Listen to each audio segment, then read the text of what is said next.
Stay focused on the fact today. Only on DM.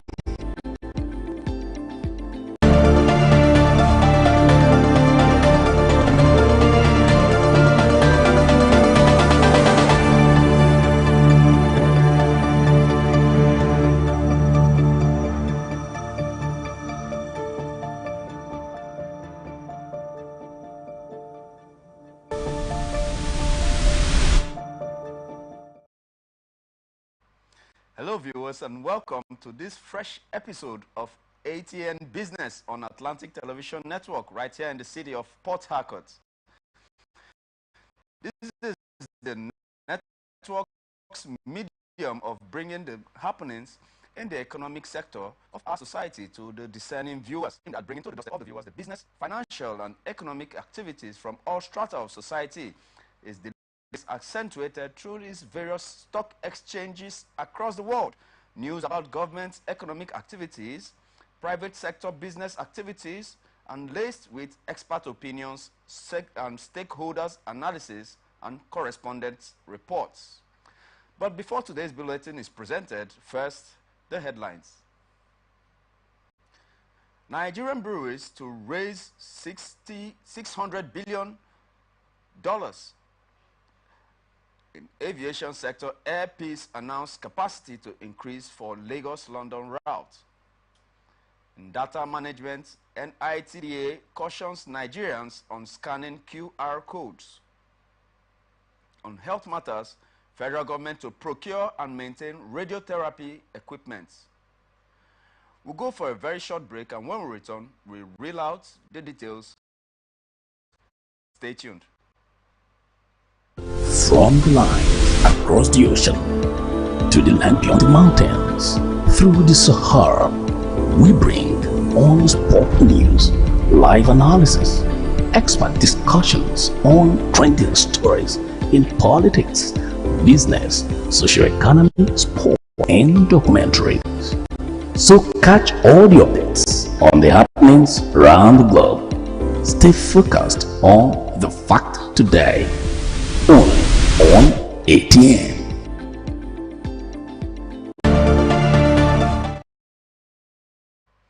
Welcome back, esteemed viewers. And now, let's head on to the details for today. The forex turnover at the forex exchange market plunged to $166 million on Wednesday, 24 hours after hitting the historic $1 billion mark. Data from the FMDQ showed that the total FX transactions dropped significantly to $166 million on Wednesday from $1.85 billion on the previous day. However, the Naira appreciated against the dollar at the official foreign exchange market. FMDQ data at the close of work showed that 1,262 Naira was exchanged for a dollar on Wednesday, compared to $1,278 on Tuesday. This represents a gain of 15.73% compared to the 1,278 Naira per USD traded on Tuesday. Meanwhile, the prices of on the high soaring inflation. Nigeria's food inflation in February skyrocketed to 37.92%. On to other stories. The Nigerian breweries plans to raise up to 600 billion naira through the rights issue to address challenges posed by the naira devaluation and high borrowing costs.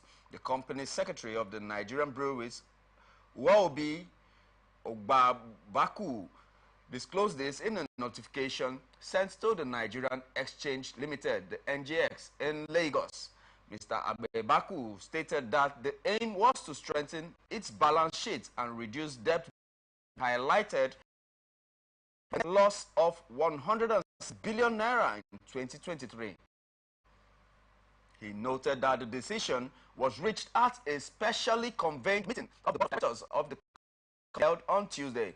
He explained that the resolved to recommend this fallout to shareholders at the next annual general meeting, scheduled for 26th of April. According to him, proceeds from the rights issue will help to reduce the huge debt burden arising, thereby leading to a healthier balance sheet. Mr. Bebako noted that coupled with ongoing cost savings and other operational efficiency efforts, the board is optimistic about steering the company back to the path of sustainable profitability soon. The board also resolved to recommend to shareholders at the AGM the increase in the company's share capital to take care of the new shares to be allotted under the rights issue, he said. Speaking on the development, the managing director and chief executive officer of Nigerian Breweries PLC, Hans Esadi, described the rights issue as the first of its actions in the strategic recovery plan for business continuity and future growth. Mr. Esadi said that despite taking significant mitigating actions, the recent acceleration of the devaluation of the naira, the lack of access to hard currency, and high interest rates have led to significant pressure on the net profit of the company. He noted that this is not sustainable, and it is not sustainable, and now is the appropriate time to repair the balance sheet by using the proceeds of the rights issue to reduce the company's debt. According to him, the rights issue will allow Nigerian breweries to deliver on its strategic objectives in line with the recovery plan. Mr. Esadi also said it will give all shareholders a unique opportunity to increase the number of shares they hold. This process is part of the company's recovery plan to sustain value for its shareholders and stakeholders to return the business to profitability. We have been in Nigeria for more than 77 years, and while it has been challenging in recent times for many Nigerian businesses, we believe in the long-term growth of the Nigerian market, as evidenced by our decision to offer this rights issue. We remain wholly committed to having a positive impact on our host communities and our consumers, leveraging our strong supply chain footprint, excellent execution of our routes to market strategy. Also, our rich portfolio of long-standing and innovative beverage brands across the lager, stouts, non-alcoholic malts, soft drinks, and energy drink categories, catering to the varied preferences of our esteemed consumers, he said. Yeah, moving on to Transcorp. There's news from Transcorp. On Wednesday, Transcorp Corporation said its gross profits for the year ended 31st December 2023 stood at 109.1 billion naira.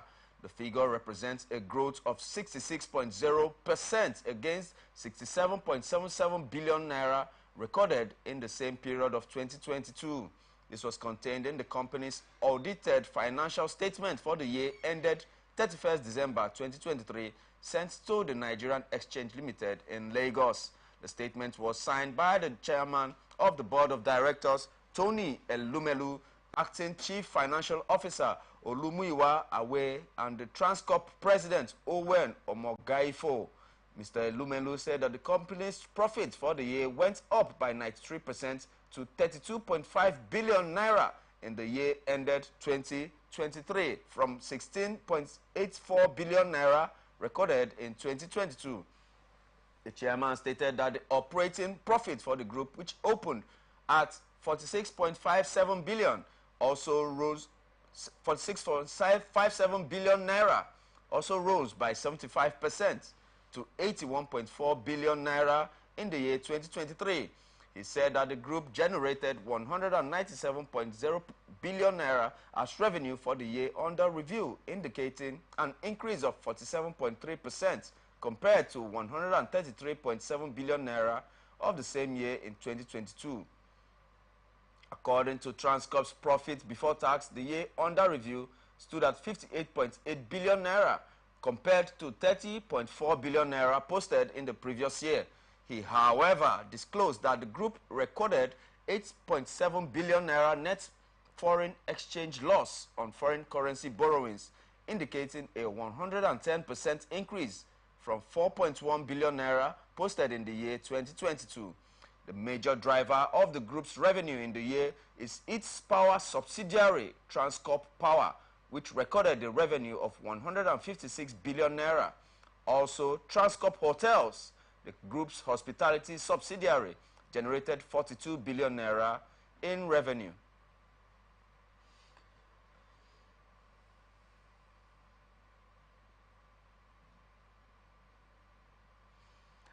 The Nigerian Customs Service recorded a 5% decline in posting 311,492% in the volume of single goods declarations for imports in the first quarter of 2024 amidst increased duties.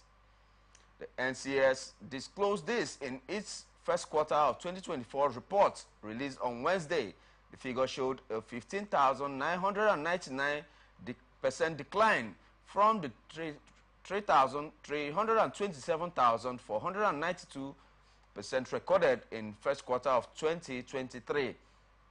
The service blamed the fluctuating import duties for the drop in these SGDs, and the Controller General of Customs, Adewale Adeniyi, said the country issued 28 import rates in the first quarter of 2024, which resulted in a drop in the SGDs. In the first quarter of 2024, NSC processed 311,492 single goods declarations, SGDs, for imports, reflecting the volume of imports transactions handled. This figure indicates a decrease in a decrease compared to the total volume of 327,491 points processed in 2023 and 403,233 SGDs in 2022. In the last quarter, a total of 28 rates were directed by the CBN, ranging from 951 naira per US dollar in January 2024 to a peak of 1,662 naira per USD in 1st of February 2024, Adeni added. Meanwhile, the Nigerian Customs Service recorded a 122.35% increase in revenue after it posted 1.3 trillion naira for first quarter of 2024.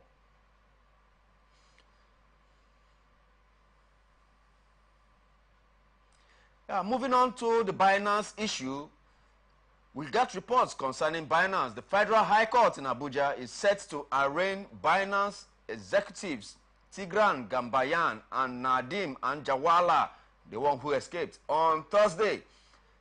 They will be arraigned on Thursday by Gambaryan and Anjarwalla will be charged before Justice Emeka Nwite on two separate charges. The one filed by the Economic and Financial Crimes Commission, which borders on money laundering, has 5 counts. The other charge, filed by the Federal Inland Revenue Service, has 4 counts, in which they were accused of sundry tax infractions. Anjarwalla, who escaped custody on March the 22nd, will be arraigned before Justice Nwite in absentia. In its charge filed on March the 28th, the EFCC accused Binance executives of laundering about 34 billion 400 million US dollars. Wow, that's heavy. 35 billion 400 million US dollars. That was the charge. Now moving on to the electricity tariff. There's a supposed increase in electricity tariff, and let's go to this news. Trade Union Congress says no Nigerian receives 20 hours of power supply per day, noting that the new electricity tariff hike is unacceptable. TUC's Deputy President Tommy Etin disclosed this in his statement on Wednesday.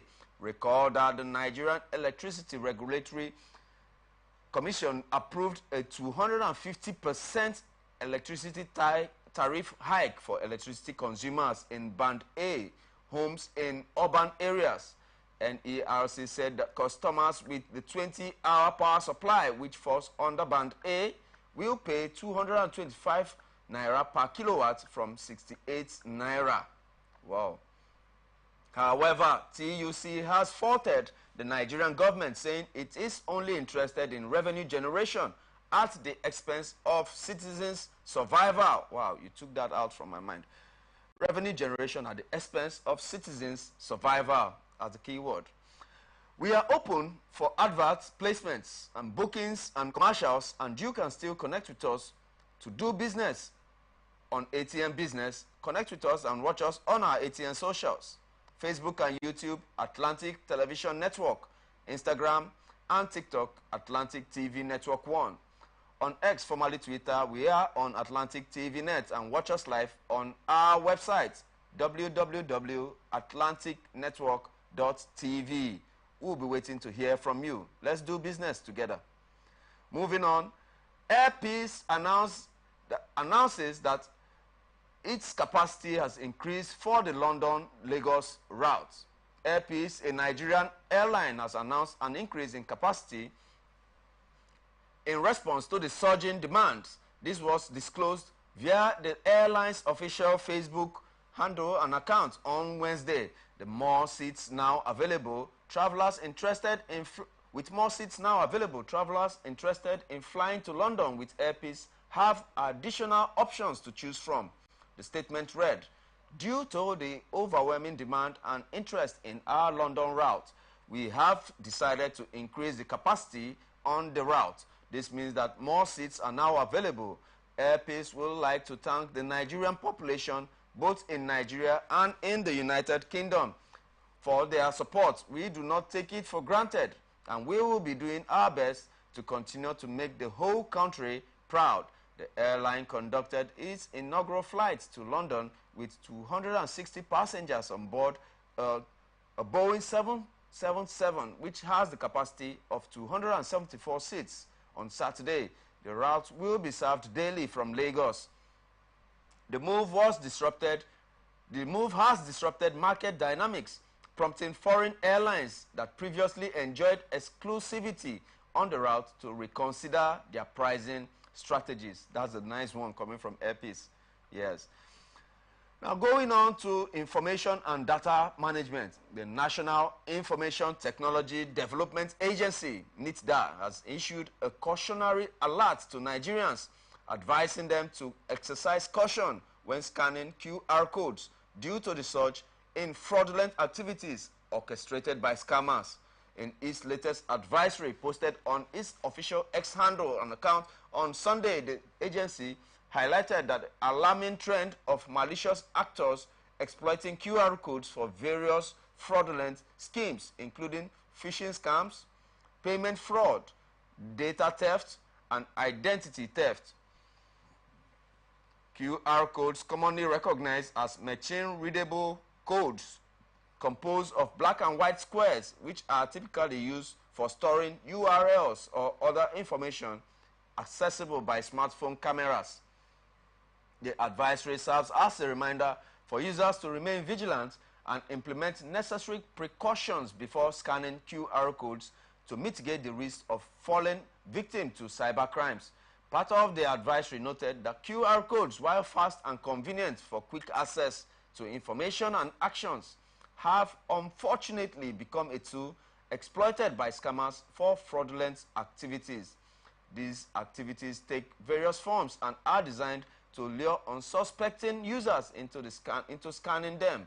The implications of these codes on users vary depending on the approach taken by the scammer import QR code, which can be exploited by malicious actors to deceive unsuspecting users and perpetrate fraudulent activities. NITDA revealed that the fraudsters deployed multifaceted methods to perpetrate their illicit activities through QR codes. NITDA advises users of QR codes to exercise caution while scanning codes from unfamiliar sources or unsolicited messages. The agency said it was important to verify the legitimacy of QR codes and associated links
That's good to know. It's important for us to take note of this information concerning QR codes, that you can use your phone to scan QR codes. Don't fall into the hands of daring scammers. Moving on to other better news and information right here with us. The Federal Ministry of Science, Technology and Innovation has inked an agreement with Afritech United, a technology consulting firm based in the United States. The collaboration aims to spearhead a transformative cloud migration and initiative within the country. The lead partner are the Afritech United and a Nigerian IT expert based in the US, Jacob Uwa, revealed this partnership in a statement. He highlighted that the strategic alliance was geared towards the development of a master cloud platform poised to propel Nigeria into a realm of heightened cyber sophistication and global technological leadership. Uwa said that the Minister of Science and Technology and Innovation, Uche Naji, dedicated several months to deliberating the optional and optimal approach for Nigeria's groundbreaking technological transformation with the Afritech United team. He also noted that the partnership led to the design of the framework for the Master Cloud platform. This project is a testament to the power of collaboration, paving the way for a new era of cyber excellence, he said. Naji stated that this initiative aims to modernize our infrastructure, optimize the public and private sectors, and revitalize many of our traditional revenue-generating ventures through highly sought-after strategic partnerships. The minister added that what was central to Afritech partnership was the current President Bola Ahmed Tinubu's administration's goal of producing 2 million tech jobs each year. Fantastic. Naji noted that the Master Cloud platform also lays the foundation for Afritech United's forthcoming Innovation Center development. The vision extends beyond Nigeria's existing technology centers and is designed to leverage the hyperscale partnership, offering Nigerian engineers unparalleled access to machine learning, artificial intelligence, and robotics, something that is yet to be seen in the country. We are investing in more technology. We are investing in Nigeria's future. As a country, we are ready to set the global standard, showing the world that Nigeria is leading the cyber renaissance and not just participating in it. Afritech United, with headquarters in Seattle, United States, leads the charge in African innovation and advancement driven by a vision of unity and empowerment. We hope to see the fruition of this collaboration. It would be a wonder to see. Robotics and all that, 4G, 5G robotics. We wait to see the outcome of that partnership with the federal government and Afritech United. Moving on, the federal government on Tuesday said plans are underway to sign a memorandum of understanding with the Nigerian Sovereign Investment Authority to aid in the procurement and maintenance of radiotherapy equipment in cancer centers in the country.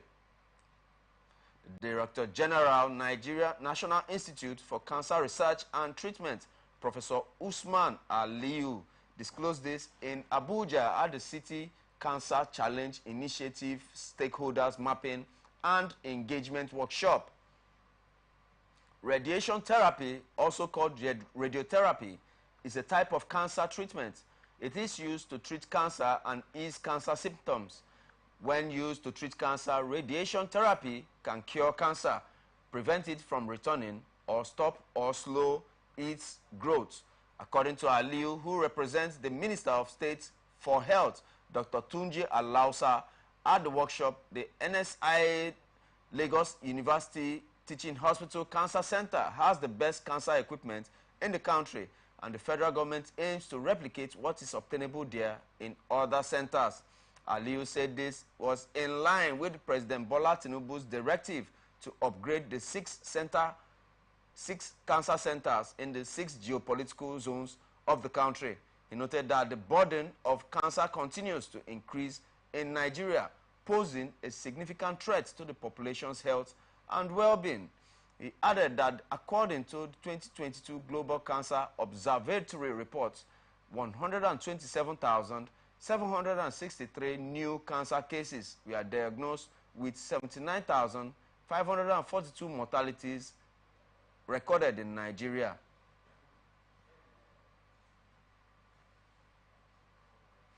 As we work towards addressing this challenge, it is crucial that we join forces, collaborate, and strategize to ensure that cancer patients in Abuja and across Nigeria receive the best possible care and support. This workshop serves as a platform for us to identify and engage with the diverse range of stakeholders who play a crucial role in the fight against cancer, he noted. He stated that by mapping out the landscape of cancer stakeholders in Abuja and the country at large, there would be a better understanding of the resources, expertise, and gaps that exist within the current healthcare system. Oh, that's lovely to know. But you're watching ATM Business on Atlantic Television Network, right here in the city of Port Harcourt. We'll go for a short break. We'll be back. Don't move a muscle. From the line across the ocean to the land beyond the mountains, through the Sahara, we bring all sport news, live analysis, expert discussions on trending stories in politics, business, socio-economy, sports, and documentaries. So catch all the updates on the happenings around the globe. Stay focused on the fact today, only on ATM.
It's good to have you back, our esteemed viewers, to ATN Business on Atlantic Television Network.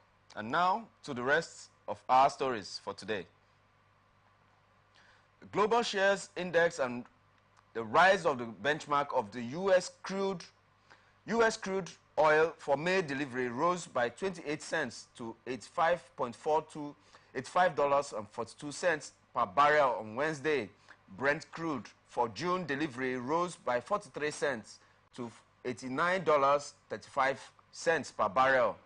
Wholesale gasoline for May delivery was unchanged at $2.76 a gallon. May heating oil rose 2 cents to $2.73 a gallon. May natural gas fell by 2 cents to $1.24 per 1,000 cubic feet. Gold for June delivery rose by $33.20 to $2,315 per ounce.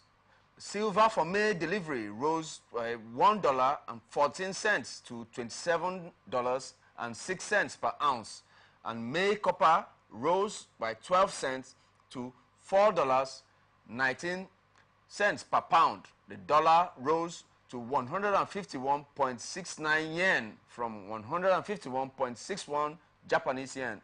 The euro rose to 1,083 cents from 1,076 cents. Global shares mostly rose. We are now in the stock exchange market. Global shares rose beyond expectations of the U.S. interest rates this year. France's CAC 40 added 0.4% in early trading to 8,184.47, while Germany's DAX edged up by 0.3% to 18,413.33. Britain's FTSE 100 rose by 0.4% to 7,967.83. The U.S. shares were sent to drift higher, with Dow futures up to 0.2% at 39,576.00. S&P 500 futures rose by 0.3% to 5,281.25. Japan's benchmark Nikkei rose 225 rose by 0.8% to 38,773.14. Sydney's S&P ASX 200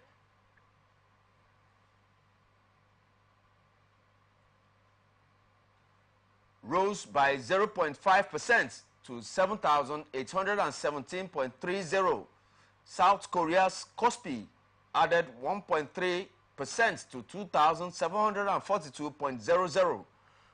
Analysts say that Taiwan's semiconductor manufacturing companies, the facilities may get quicker than expected relief, easing concerns about production halts, killing at least 9 people. Trading was closed in Taiwan as well as in China for a national holiday.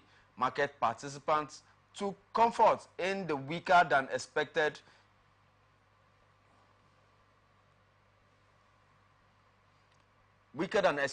U.S. Services Purchasing Managers Index overnight, which offset the surprise rebound in manufacturing activities earlier in the week, and suggests that overall demand may still remain tame for the Federal Reserve's inflation fight, says Yip Jong-rong, the market analyst at IG. Share prices also got a lift from a recent report from Japan's major labor union, Rengo, or Japanese Trade Union Confederation, that wage increase continued to be solid in this year's negotiations, averaging a rise of more than 5%, the highest in 3 decades. The Federal Reserve has indicated it may still cut its main interest rate 3 times this year, which will relieve pressure on the economy. But But Fed officials say that they will do so only if evidence arrives to show inflation is heading down.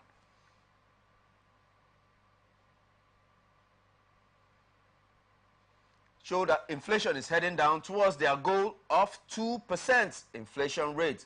A more comprehensive report on the job market for March will arrive from the U.S. government on Friday, and it will be likely a week's headline economic data. The traders have already drastically reduced their expectations for how many times the Federal Reserve will cut interest rates this year, halving them from a forecast of 6 at the start of the year. That has them on the same page with the federal officials generally. Some investors, though, are preparing for a 2 or even 0 cuts this year because the Federal Reserve may not want to begin lowering rates too close to November's election out of fear of appearing political. In energy trading, benchmark U.S. crude fell by 34% to $85.09 a barrel. Brent crude, the international standard, slipped to 32% to $89.03 a barrel. In currency trading, the U.S. dollar edged up by 151.74 Japanese yen from the euro, and the euro 1.034 at the year ending. Economy. Let's go to some economic reports from New Zealand. New Zealand enters a second recession. So not just Nigeria is a problem. Also New Zealand has entered a second recession. Now let's hear the details of this news. New Zealand has entered its second recession in 18 months after the latest round of GDP figures confirmed its economy contracted in the last quarter of 2023. The country's economy shrank by 0.1% in the quarter to December and 0.7% in per capita terms. The New Zealand official statistics agency, StarTimes, announced on Thursday. The latest slip follows a 0.3% contraction in the September quarter, which fulfills the technical definition of a recession. It is New Zealand's second recession event in the past 18 months. StarTimes says that the country, New Zealand, had returned negative GDP figures in 4 of the last 5 quarters and had a stagnant annual growth rate of just 0.6%. The slump was largely expected, with New Zealand's central bank forecasting a flat figure, while bank economists suggested a range of results between a narrow contraction and a fractional growth. The data made for worse reading in a per capita context, with the last 5 quarters all retreating by an average of 0.8%. Helping to prop up the South Pacific Island nation's economy has been a record migration intake, which hit a record peak of 141,000 new arrivals in 2023. Without that population growth stimulating an otherwise stagnant economy, New Zealand's economic position will be slipping at an even faster rate. Regulation Minister David Seymour said that the current economic conditions will lead to cuts in the country's forthcoming budget, including cutting the number of government workers. Whoa. We are in a slump, but that won't be news to you because you've already been living in it, Seymour has said. All right, now go back to the U.S., United States of America. We have an indication of fraud in the trading offices and trading changes and charges. 2 Florida brothers pleaded guilty on Wednesday to insider trading charges, admitting making over $22 million illegally before the public announcement in 2021 that an acquisition firm was taken from former President Donald Trump's media company, Public. Michael and Gerard Schaffman entered the plea to a single count of securities fraud in Manhattan Federal Court, where Judge Lewis J. Lehman has reserved sentence for July the 17th. The men said that they knew that they were committing a crime when they made the trades in October 2021 through a New York broker, "I've made a terrible mistake," Gerald Schwarzman said and told the judge as he pleaded guilty. He added that it was wrong and the mistake I will pay for dearly the rest of my life. His brother told the judge that he knew that his securities trades were wrong and illegal.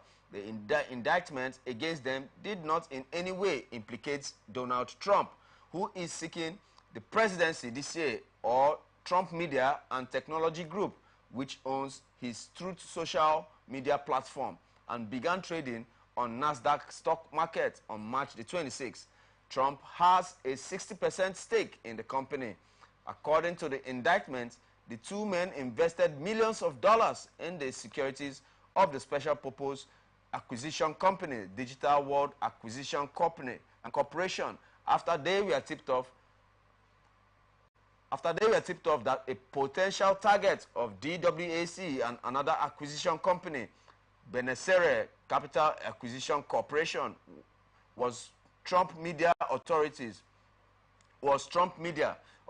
said that the defendants sold their securities for $22 million in profits once the news about Trump Media's business was made public. At the time, Michael Schwarzman owned Rocket One Capital LLC, a venture capital firm.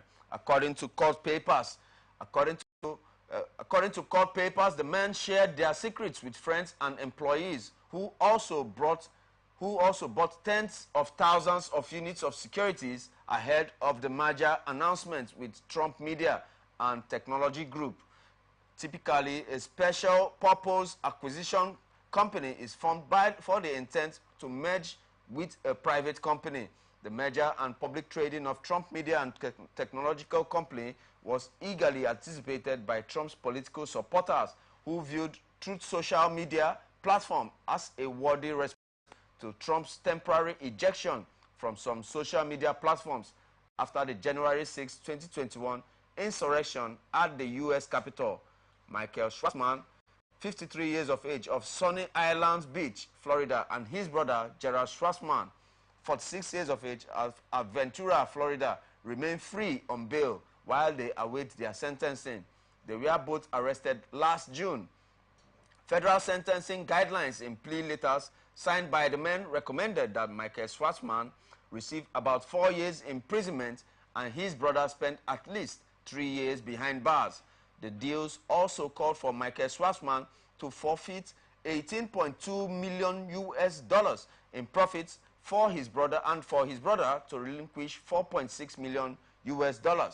In a release, the U.S. Attorney Damian Williams said insider trading is cheating, plain and simple, and today's convictions should remind anyone who may be tempted to corrupt the integrity of the stock market that it will earn them a ticket to prison.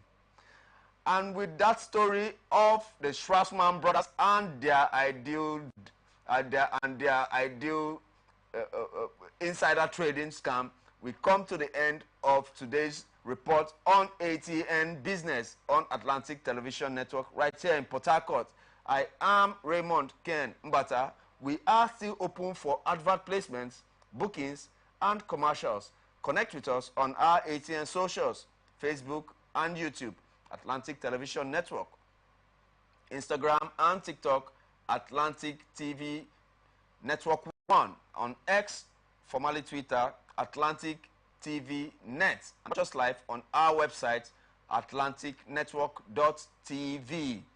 Peace and unity are the pathways to progress. Until we come your way, same time tomorrow, stay tuned and thank you for watching.